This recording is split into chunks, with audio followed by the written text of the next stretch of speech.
कुछ मांगे हैं, जिन मांगों को हमने बहुजन समाज जोड़ो यात्रा के जरिए आम जनता तक पहुंचा है। अगर थाली नहीं तो हाथ पे रख के खाना, लेकिन अपने बच्चों जाति का जो शोषण है ये अब खत्म।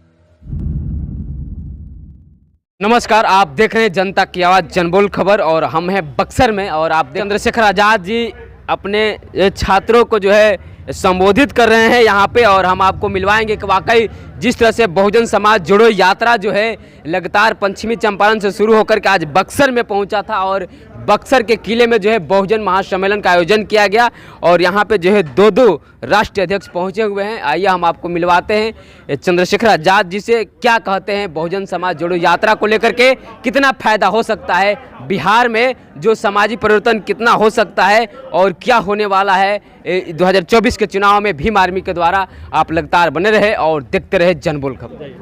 पहले राजतंत्र था, चौसा का युद्ध हुआ, फिर बक्सर का युद्ध हुआ।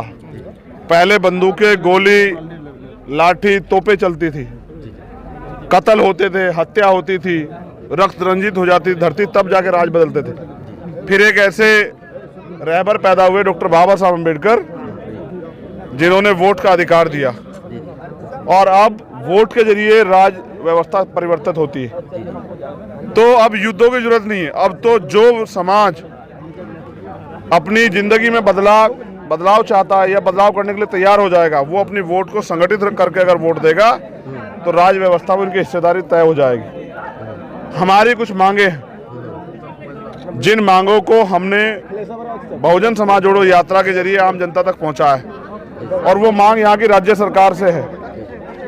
6 मार्च को हमारा प्रदेश व्यापी आंदोलन है, मिलर हाई स्कूल मैदान पटना में, और हम सरकार को समय देंगे, जिसमें पहली प्रमुख मांग ये है कि SC ST के बच्चों की जो स्कॉलरशिप जो रुकी हुई है वो जारी की जाए। SC ST आयोग को यहाँ बहाल किया जाए। ठेकेदारी में SC ST OBC को आरक्षण की व्यवस्था की जाए। SC ST एक्ट में जो मुआवजा है वो मुआवजा बढ़ा के 30 लाख रुपए किया जाए।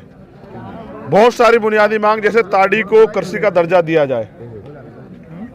हम उम्मीद करेंगे ये सरकार हमारी मांगों को, जो जेन्युइन मांगे हैं, उनको सुने। सर, ये सीट की बात एक मिनट, अगर सरकार नहीं सुनेगी तो फिर हम दूसरे तरीके से अपने आंदोलन को मजबूत करेंगे। पहला हमारा आंदोलन सरकार को जगाने के लिए है। प्रदेश सरकार को ये एहसास नहीं कि SC ST आयोग होना यहाँ जरूरी है, महिला आयोग होना यहाँ जरूरी, इसलिए 6 मार्च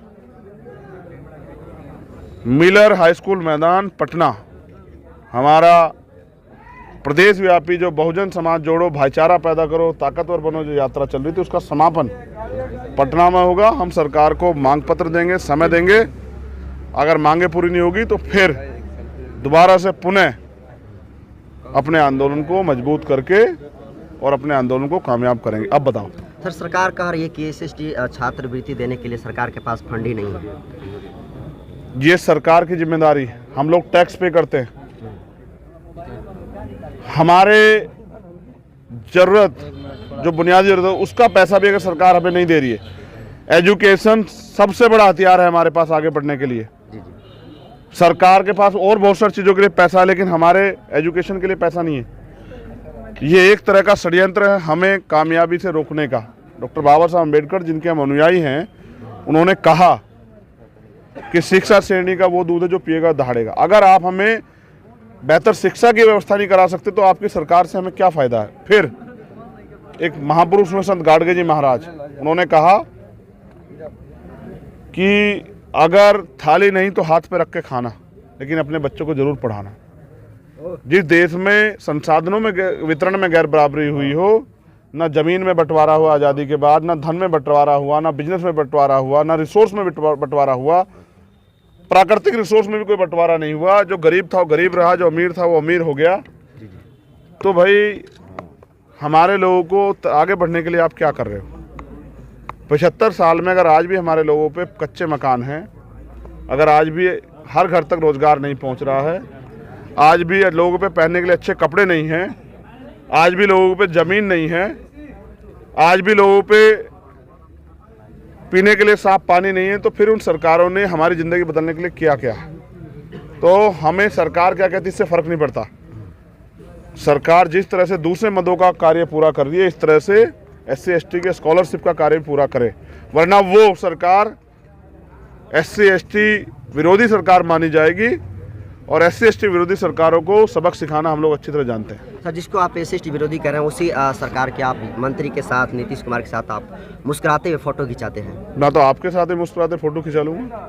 जब वो अच्छा काम करेंगे तो मैं उनको बधाई भी दूंगा। जब वो जातिगत जनगणना करा रहे हैं, मैं उनको बधाई दे रहा हूँ। जब उन्होंने भारतीय जनता पार्टी से अलग हटके, वो भारतीय जनता पार्टी जो दलित पिछड़ों आदिवासियों को, जैन, सिख, बौद्ध, पारसी, ईसाई और मुसलमानों को अधिकार विहीन कर देना चाहती है, उनकी सरकार गिरा के और बहुजन समाज के दलों को तैयार करके उनकी सरकार बनाते हैं, तो मैं उनका धन्यवाद भी करता हूं कि वो गलत रास्ते से हटके आए। इसका मतलब ये नहीं कि मैं उनको खुली छूट दे दूं कि वो मेरे लोगों के अधिकारों पर डाका डालें। कितना फायदा होगा? और मेरा काम है सरकारों से अपने लोगों के अधिकारों के लिए लड़ना, सरकार किसी की हो। इसलिए हम अपने अधिकारों के लिए आवाज़ उठाना जानते हैं।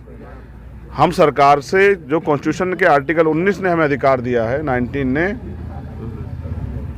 हम उसी का प्रयोग कर रहे हैं। हम अपनी बात को कह रहे हैं और हम अपने प्रोटेस्ट के अधिकार का प्रयोग करके सरकार से अपनी मांगें बनवाना चाहते हैं कि सरकार हमारी मांगों पे गौर करे। इतने बड़े समुदाय की मांगों को उनकी तरफ ध्यान ना देके वो इन वर्गों का अपमान कर रही हैं। अगर वो जाति का जनगणना करा रहे हैं तो हम ये मांग भी करते हैं, क्योंकि अब 50% की कैप खत्म हो गई है, 52% OBC को 52% आरक्षण मिलना चाहिए। और जाति की संख्या के आधार पे, जिसकी इतनी संख्या बारे उसकी इतनी हिस्सेदारी, तो यहाँ तो बहुजन समाज के लोग सरकार है, सबसे पहले 100% आरक्षण उनको इस प्रदेश में लागू करना चाहिए। उनको ठेकेदारी में भी कमजोर वर्ग के लोगों का आर्थिक सशक्तिकरण हो। अमीरों के बारे में सब सोचेंगे तो गरीबों के बारे में सोचना चाहिए। अगर आपका सगा भाई भी आपके अधिकार नहीं देंगे तो उनसे भी लड़ाई होगी, उनसे भी संघर्ष होगा। और अगर सड़क से काम नहीं चलेगा तो आदमी कोर्ट जाता है।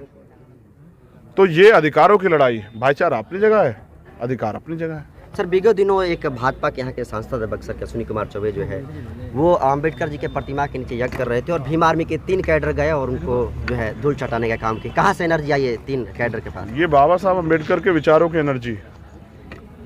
भीम आर्मी का एक एक योद्धा सैकड़ों पाखंडियों पे भारी। आज पढ़ लिख के हम लोग जागरूक हो गए हैं, तो कोई अगर बाबा साहब अम्बेडकर के दिखाए रास्ते के विरुद्ध चलने का काम करेगा या बाबा साहब का जो सिद्धांत है उसके विरुद्ध में बाबा साहब की छवि को प्रदर्शित करने का काम करेगा, तो हम लोग उसका विरोध करेंगे। मैं धन्यवाद देता हूं उन कार्यकर्ताओं को जिन लोगों ने इस यज्ञ जैसे और इस तरह की जो धारणा बना के जो एक षड्यंत्र के रूप में कार्य किया गया, उसको रोकने का काम किया। मैं उनको धन्यवाद देता हूं। बस मैं उन साथियों से ये भी कहता हूं कि जो लोग बाबा साहब अम्बेडकर के संविधान, उनके विचार, उनके आदर्शों के विरोधी सरकारें हैं, जो जैसे केंद्र की सरकार है, उनको भी सत्ता से उखाड़ने में मेरी मदद कराएं। चमार रेजिमेंट के बारे में क्या कहना चाहते हैं सर? मैंने मांग की है आज बाकायदा ट्वीट करके, वो मेरा ऑफिशियल स्टेटमेंट है कि 1 मार्च 1943 को चमार रेजिमेंट बनी। जब जातियों की रेजिमेंट बनी, उस रेजिमेंट का गौरव, उस रेजिमेंट का संघर्ष, उस रेजिमेंट का साहस, उसकी वीरता की गाथाएं इतिहास में वर्णित हैं कि किस तरह उन्होंने सेकेंड वर्ल्ड वॉर में धूल चटाने का काम किया। और जब उनसे कहा गया वापस लौटने के बाद, उनको बैटल ऑनर ऑफ कोहिमा भी जो है मिला, जब उनसे कहा गया कि आपको आज़ाद हिंद फौज जो सुभाष चंद्र बोस के नेतृत्व में इस देश की आज़ादी की लड़ाई लड़ी थी, उनके खिलाफ लड़ने को कहा गया, तो उन्होंने अपने देश के लोग जो देश की आज़ादी के लिए संघर्ष कर उनके खिलाफ लड़ना सही नहीं समझा और इसकी कीमत उनको उनकी बटालियन को ख़त्म करके चुकानी पड़ी। उनकी नौकरियां भी चली गई, उनके मेडल भी चले गए। आज भी चमार रेजिमेंट के बहुत सारे साथी हरियाणा में जिंदा हैं।